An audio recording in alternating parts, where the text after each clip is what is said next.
こんにちは。ミニマリスト田中です。地方都市の隅っこで生活費月11万円でゆるく小さく暮らしています。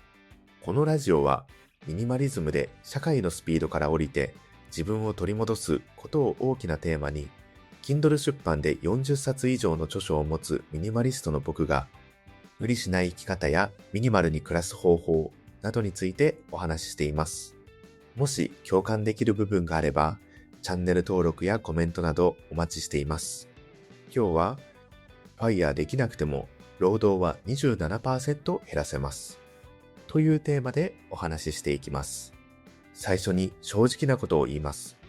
僕の生活費は月に約11万円です。投資資産からは月3万円の配当金を得ています。月3万円の配当金が入ったとしても、残り8万円が足りません。月3万円の配当金では、ファイヤーはできません。家賃もかかります。食費もかかります。水道光熱費も通信費も日用品のお金も必要です。なので、配当金が月3万円になったので、もう働かなくても大丈夫です。とは当然言えません。それだけを聞くと、月3万円の配当金なんてあまり意味がないようにも感じます。完全に仕事を辞められるわけでもない。豪華な暮らしができるわけでもない。海外旅行へ毎月行けるわけでもない。人生を一発で変えるような大金でもありません。でも最近僕はあることに気がつきました。月3万円の配当金があってもファイヤーはできません。しかし、必要な労働を約 27% 減らすことはできます。僕の生活費は月11万円です。そこに資産から月3万円が入ってくる。すると、自分で働いて用意しなければいけないお金は残り8万円です。11万円のうち3万円。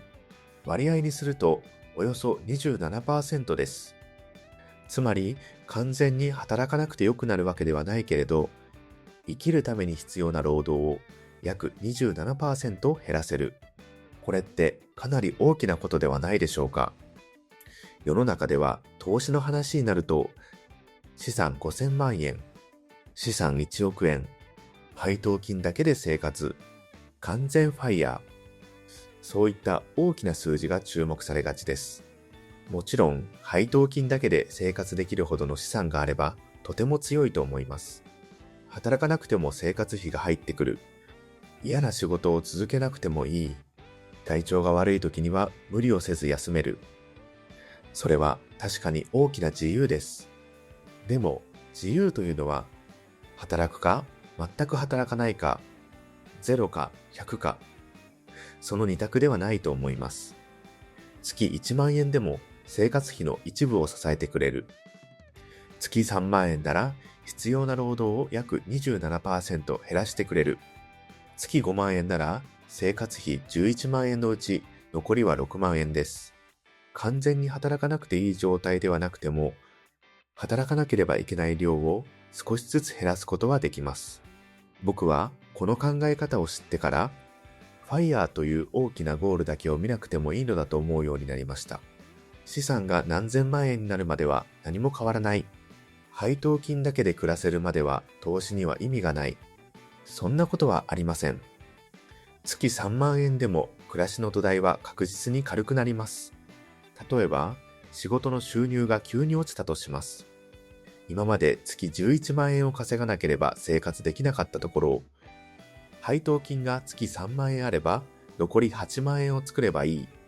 11万円を用意しなければいけないのと、8万円を用意すればいいのとでは、心理的な重さが全然違います。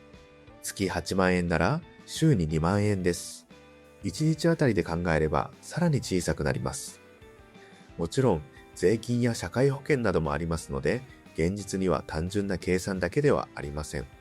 配当金も毎月必ず同じ金額が保証されるものではありません。相場によっては減ることもあります。元本が値下がりする可能性もあります。投資である以上、絶対に安全ということはありません。それでも、生活費の一部を自分の労働以外のところから作れる。この事実は僕にとってかなり大きな安心材料になっています。以前の僕はお金の不安をなくすためにはもっと稼がなければいけないと思っていました。月30万円より月50万円、月50万円より月100万円。収入を大きくしていけばいつか不安がなくなる。そう思っていた時期もあります。でも収入を増やすためには仕事を増やさなければいけません。仕事を増やせば責任も増えます。管理するものも増えます。売上が大きくなれば、その売上を落としたくないという新しい不安も生まれます。僕の場合、たくさん働くほど安心できるとは限りませんでした。むしろ働く量が増えることで、体調を崩したらどうしよう。このペースを維持できなくなったらどうしよう。来月も同じだけ売れなければどうしよう。そんな不安が増えることもありました。だから僕は、収入をひたすら大きくするだけではなく、生活に必要なお金を小さくすることを選びました。僕の生活費は月に約11万円です。高級な家には住んでいません。高級な車にも乗っていません。ブランド品をたくさん買うこともありません。だからといって、毎日を我慢して過ごしているわけでもありません。好きなものを食べることもあります。カフェでゆっくりすることもあります。必要なものは買います。大切なのは、何にお金を使い、何には使わないのかを自分で選べることだと思っています。生活費を11万円まで小さくすると、月3万円の価値はとても大きくなります。仮に生活費が30万円なら、月3万円は生活費の 10% です。しかし、生活費が11万円なら、約 27% を支えてくれます。同じ月3万円でも、暮らしの大きさによって意味が変わるのです。これがミニマリズムと資産形成の相性がいい理由の一つだと思います。資産を何千万円も作らなくても、暮らしが小さければ小さな配当金が大きく働いてくれる。たくさん持たない。たくさん使わない。生活に必要な金額を小さくする。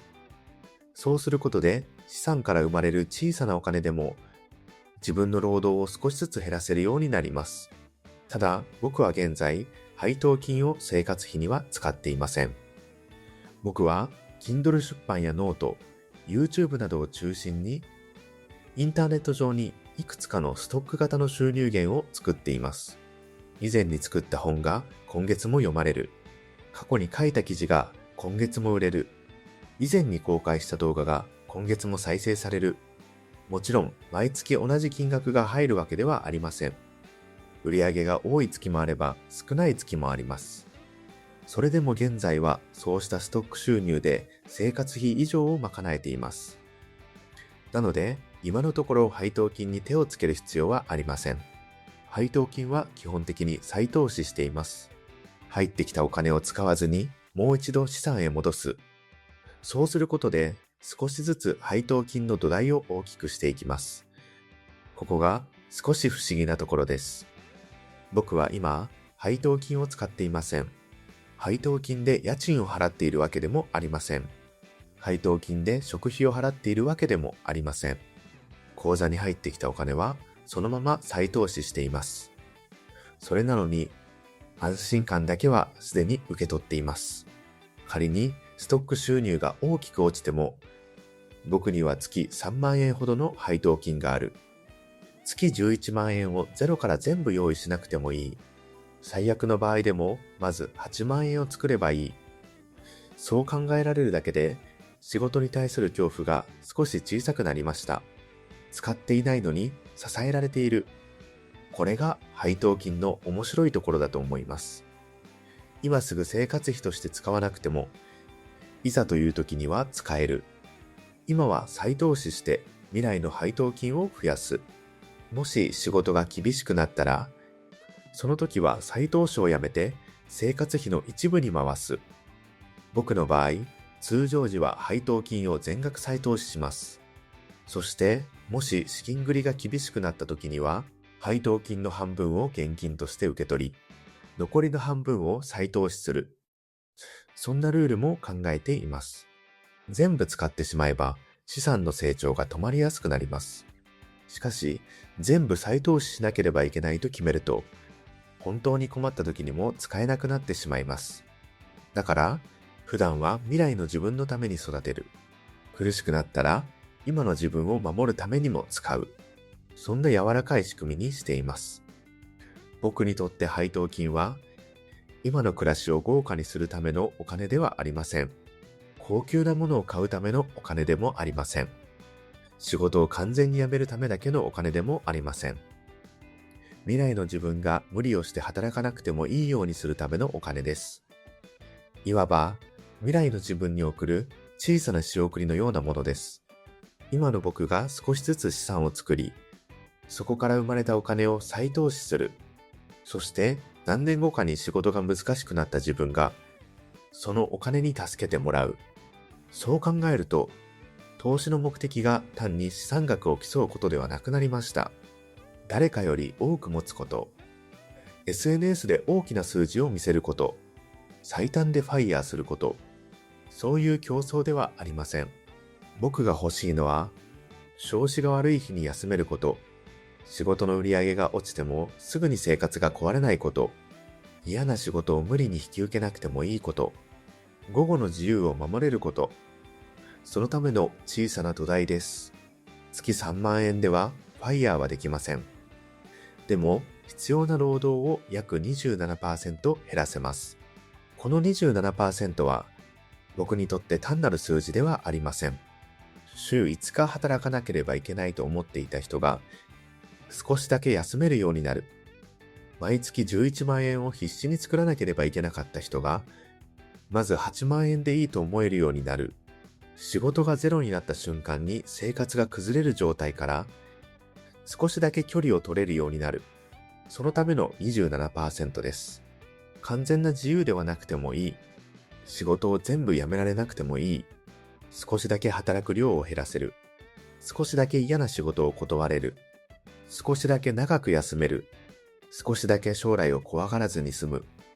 そうやって自由を 1% ずつ増やしていくことも立派な資産形成なのだと思います。僕はこれからも生活費を必要以上に大きくせず、ストック型の収入を少しずつ育てながら、配当金も基本的には再投資していくつもりです。いつか配当金が月5万円になれば、生活費11万円のうち残り6万円を作ればよくなります。月10万円になれば、生活費のほとんどを支えられるようになります。ただ、その日まで今の暮らしを我慢するつもりはありません。将来のファイヤーのために今を犠牲にして働き続けるのではなく、今の午後の自由も守りながら少しずつ未来の労働を減らしていく。僕にとってはそのくらいの速度がちょうどいいです。ということで今回はファイヤーできなくても労働は 27% 減らせますというテーマでお話ししました。